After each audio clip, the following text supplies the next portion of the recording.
बिस्मिल्लाहिर्रहमानिर्रहीम। अस्सलाम वालेकुम। डे स्टूडेंट्स, हमने अपने बायोकेमिस्ट्री के कार्बोहाइड्रेट के टॉपिक को स्टार्ट किया हुआ है, जिसकी हमने डाइजेशन की बात कर ली है। डाइजेशन के बाद के प्रोसेस एब्जॉर्प्शन को डिस्कस कर लिया है। तो आज हम कार्बोहाइड्रेट के मेटाबॉलिज्म को डिस्कस करेंगे, लेकिन बहुत बहुत शॉर्ट और इजी वे में हम इसको डिस्कस करेंगे, क्योंकि कार्बोहाइड्रेट के मेटाबॉलिज्म में काफ़ी प्रोसेसेस इन्वॉल्व होते हैं, काफ़ी मैकेनिज्म्स इन्वॉल्व होते हैं, क्योंकि हम इनके अंदर कार्बोहाइड्रेट को बना भी रहे होते हैं और कार्बोहाइड्रेट को तोड़ भी रहे होते हैं। तो इसलिए हम कार्बोहाइड्रेट मेटाबॉलिज्म की एक प्रॉपर डेफिनेशन करते हैं कि फॉर्मेशन के प्रोसेसेस और ब्रेक डाउन के प्रोसेसेस मिलकर कार्बोहाइड्रेट के मेटाबॉलिज्म को प्रॉपरली डिफाइन करते हैं, प्रॉपरली डिस्क्राइब करते हैं। तो फॉर्मेशन और ब्रेक डाउन के अलावा इंटर कन्वर्जन भी एक ऐसा प्रोसीजर है जो कार्बोहाइड्रेट के मेटाबॉलिज्म को फुल फ्लेज तरीके से डिस्क्राइब करता है। तो यहाँ पे आप देखें कि मैंने एक डेफिनेशन पुट की है कि carbohydrate metabolism means the various biochemical processes responsible for the formation, breakdown and inter conversion of carbohydrate in living organisms. तो होता क्या है यहाँ पे स्टूडेंट्स कि हमने कार्बोहाइड्रेट का बनना, ठीक है, यानी कि हमने उसके फॉर्मेशन के प्रोसेस को, उसका टूटना यानी कि हमने उसके ब्रेकडाउन के प्रोसेस को, और उसका एक कार्बोहाइड्रेट की फॉर्म का दूसरे कार्बोहाइड्रेट की फॉर्म में इंटर कन्वर्ट होना। और ये सारे प्रोसेसेस कहाँ पे हो रहे होते हैं? ये सारे प्रोसेसेस हमारी बॉडी में हो रहे होते हैं। इसके डिस्कस करने को हम इसको फुल फ्लेज नाम देते हैं कि ये कार्बोहाइड्रेट मेटाबॉलिज्म के अंदर कन्फाइंड आता है। ठीक है। अब जो कार्बोहाइड्रेट मेटाबॉलिज्म है, इसके पाथवेज टू टाइप्स के होते हैं।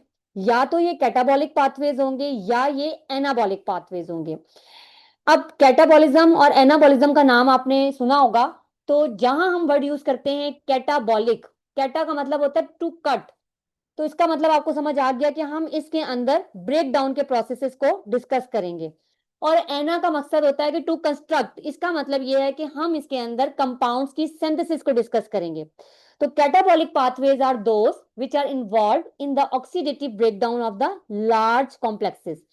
On the other hand, anabolic pathways are involve in the synthesis of the compound. तो स्टूडेंट, जब हमने कार्बोहाइड्रेट के मेटाबॉलिक पाथवेज की टाइप डिस्कस कर ली, तो अगला पार्ट है हमारा, अगले हम इसको देखेंगे कि हमारे पास कार्बोहाइड्रेट मेटाबॉलिज्म के मेन पाथवेज कौन कौन से हैं। जब आप इसकी पिक्चर को, इसकी डायग्राम को ऑन द स्पॉट डिस्कस करते हो, तो आप किसी एक प्रोसेस को डिस्कस करते हो, किसी सिंगल प्रोसेस को लेके चलते हो। लेकिन यहाँ पे हम सबसे पहले एक ओवरव्यू देखेंगे, एक समरी देखेंगे तमाम मैकेनिज्म्स की जो कि कार्बोहाइड्रेट मेटाबॉलिज्म में इन्वॉल्व होते हैं। देन हम वन बाय वन प्रोसेस को डिस्कस करेंगे अपने नेक्स्ट लेक्चर्स में। तो स्टूडेंट्स, यहाँ पे main pathway of carbohydrate metabolism की पिक्चर आपके सामने आ रही है। मैं कर्सर के थ्रू आपको समझाती हूँ कि ये बहुत बहुत इजी तरीके से आप इसके सारे मैप को अंडरस्टैंड कर सकते हो। सबसे पहले बात हम यहाँ से स्टार्ट करते हैं कि हमारी ब्लड स्ट्रीम में ग्लूकोज होता है, क्योंकि मैंने आपको एब्जॉर्प्शन ऑफ ग्लूकोज या एब्जॉर्प्शन ऑफ कार्बोहाइड्रेट के बारे में बताया। तो जब कार्बोहाइड्रेट की एब्जॉर्प्शन होती है तो वो ग्लूकोज में कन्वर्ट होकर ब्लड तक पहुंच जाता है। तो यही ग्लूकोज ग्लूकोज 6 फॉस्फेट में कन्वर्ट होता है। लेकिन इसकी जो ये कन्वर्जन है, ये इन ऑल सेल्स हो रही होती है, बॉडी के तमाम सेल्स में हो रही होती है। लेकिन ग्लूकोज 6 फॉस्फेट का दोबारा ग्लूकोज के अंदर कन्वर्ट होना, ये सिर्फ लीवर सेल्स में इसकी अकरेंस जो है वो होती है।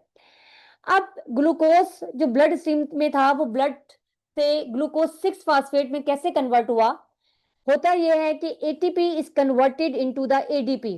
ठीक है, हमें एनर्जी की जरूरत है, तो एटीपी को हम एडीपी में कन्वर्ट करते हैं, एडिनोसिन डाइफॉस्फेट में। तो जो ट्राइफॉस्फेट से डाइफॉस्फेट में हमारे पास फॉस्फेट रिलीज होता है, वो ग्लूकोज के साथ जाके अटैच हो जाता है और हमारे पास ग्लूकोज 6 फॉस्फेट इज प्रोड्यूस्ड। अब क्या है कि जो ग्लूकोज 6 फॉस्फेट है, अब हम इस प्रोसीजर की तरफ जा रहे हैं। सो प्लीज आप इस एरो पे फोकस करें कि जो ग्लूकोज 6 फॉस्फेट है, ये पायरोवेट में कन्वर्ट होता है, एंड पायरोवेट जो है वो एसिटाइल कोए में कन्वर्ट होता है, और एसिटाइल कोए टीसीए साइकिल में शामिल हो जाता है। और जब टीसीए साइकिल में ये जाता है, तो यहाँ पे कुछ ऐसे रिड्यूसिंग इक्विवेलेंट्स प्रोड्यूस होते हैं जो कि इलेक्ट्रॉन ट्रांसपोर्ट चेन की तरफ जाते हैं और ऑक्सीडाइज्ड हो जाते हैं। अब इलेक्ट्रॉन ट्रांसपोर्ट चेन में एक और प्रोसीजर है जिसको हम कहते हैं कि यहाँ पे ऑक्सीडेटिव फास्फोरिलेशन भी होती है। तो जब ऑक्सीडेटिव फास्फोरिलेशन यहाँ पे होती है तो यहाँ पे ऑक्सीजन की प्रेजेंस में एटीपी प्रोड्यूस होता है और दोबारा हमारे पास एनर्जी का एक बेटर सोर्स हमारे पास जो है वो जनरेट हो जाता है। अब होता है क्या स्टूडेंट्स कि यहाँ जो मैंने आपको कर्सर के जरिए दिखाया कि ग्लूकोज से glucose 6 phosphate, then pyruvate, then acetyl CoA, फिर टीसीए साइकिल का स्टार्ट होना, फिर ईटीसी का स्टार्ट होना। तो ये जो टीसीए साइकिल है इसे हम क्रैब साइकिल का नाम भी देते हैं और इसे हम जो है वो ट्राई कार्बोक्सिलिक एसिड साइकिल भी कहते हैं हम इसे, और सिट्रिक एसिड साइकिल भी हम इसको कहते हैं। और ये जो ईटीसी है it stands for the electron transport chain. Clear, जो कि रेस्पिरेटरी प्रोसेस को डिस्क्राइब करती है। तो स्टूडेंट्स ये सारा प्रोसीजर जिस हेडिंग के अंडर आता है that is called as glycolysis.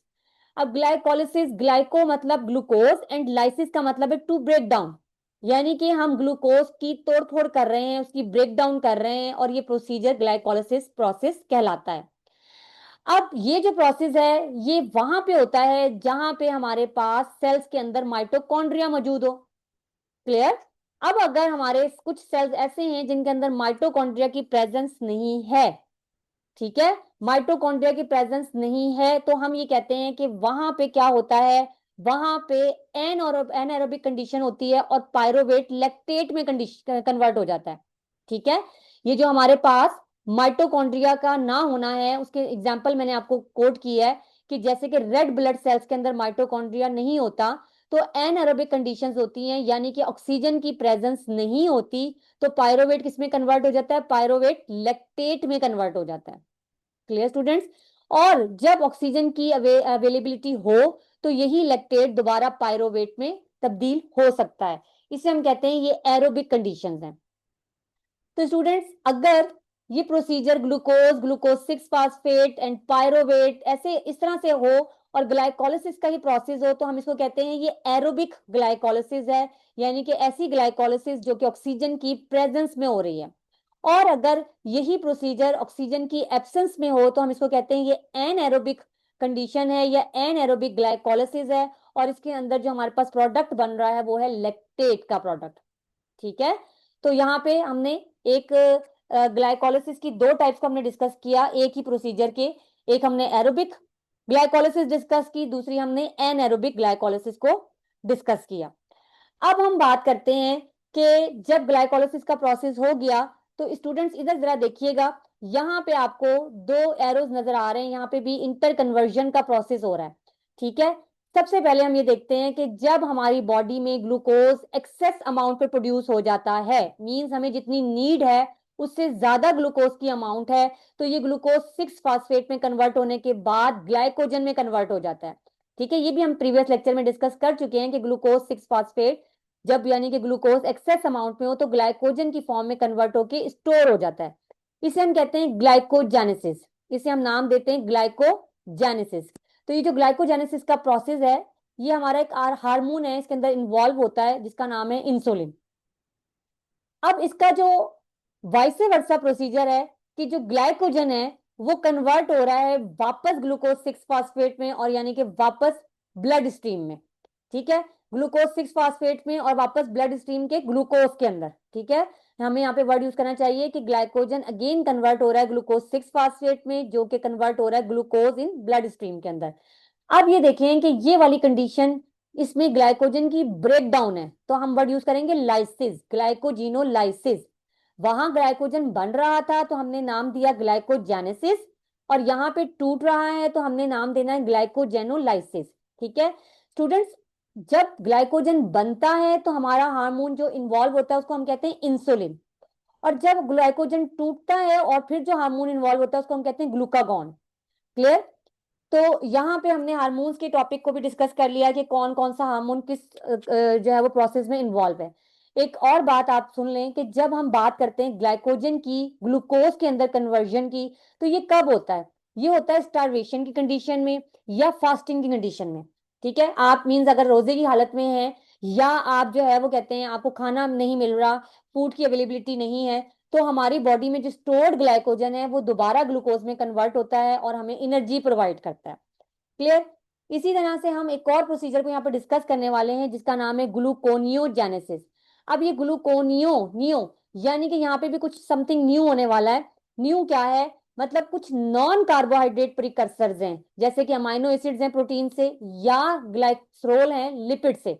तो ये दोनों जो हैं ये मिलकर हमारे पास क्या काम कर रहे हैं, ये ग्लूकोनियोजेनेसिस की तरफ जा रहे हैं। मींस पायरोवेट का रोल भी है इसके अंदर, लैक्टेट का रोल भी है इसके अंदर, अमाइनो एसिड्स का रोल भी है इसके अंदर जो कि ग्लूकोजेनिक अमाइनो एसिड्स हैं, और ग्लाइसरोल का रोल भी है इसके अंदर। तो ये तमाम चीजें आपस में मिलकर जो कि नॉन कार्बोहाइड्रेट प्रिकर्सर्स हैं, ग्लूकोनियोजेनेसिस के प्रोसेस को जो है फॉलो अप करती हैं और ग्लूकोज में कन्वर्ट हो जाती हैं। तो वीवर्स यहाँ पे भी हमारे पास जो कंडीशन है कि ऐसा क्यों हो रहा है, ऐसा जब भी होता है जब स्टारवेशन हो या जब आपकी फास्टिंग की कंडीशन चल रही हो, यानी कि आपके पास कार्बोहाइड्रेट की अवेलेबिलिटी नहीं है। क्लियर।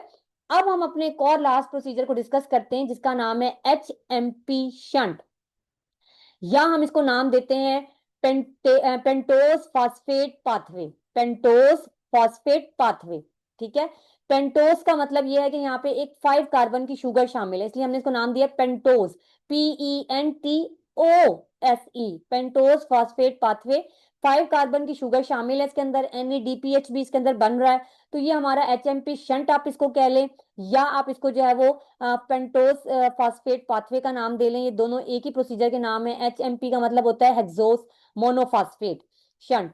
तो स्टूडेंट्स ये हमारे पास कार्बोहाइड्रेट मेटाबॉलिज्म के मेन पाथवेज का एक ओवरव्यू था, जिसके अंदर आपने देखा कि हमने डिफरेंट प्रोसीजर्स को वन बाय वन डिस्कस किया। हमने एरोबिक ग्लाइकोलिसिस डिस्कस की, हमने एनएरोबिक ग्लाइकोलिसिस डिस्कस की, हमने ग्लाइकोजेनेसिस डिस्कस की, हमने ग्लाइकोजीनोलाइसिस डिस्कस की, देन हमने ग्लूकोनियोजेनेसिस डिस्कस की, और एंड में हमने HMP शंट को डिस्क्राइब किया।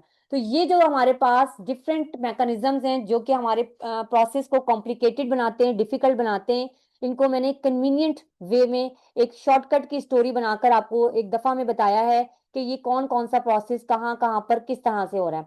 अब इंशाल्लाह हम अपने अपकमिंग लेक्चर्स में इन तमाम प्रोसेस को वन बाय वन डिस्कस करेंगे कि इसमें कौन सा कंपाउंड कौन सी चीज में कन्वर्ट हो रहा है और उसके अंदर कौन सा एंजाइम इन्वॉल्व है, और हमारा फाइनल प्रोडक्ट क्या बनने वाला है, और इसके अलावा हमारी एनर्जेटिक्स क्या है।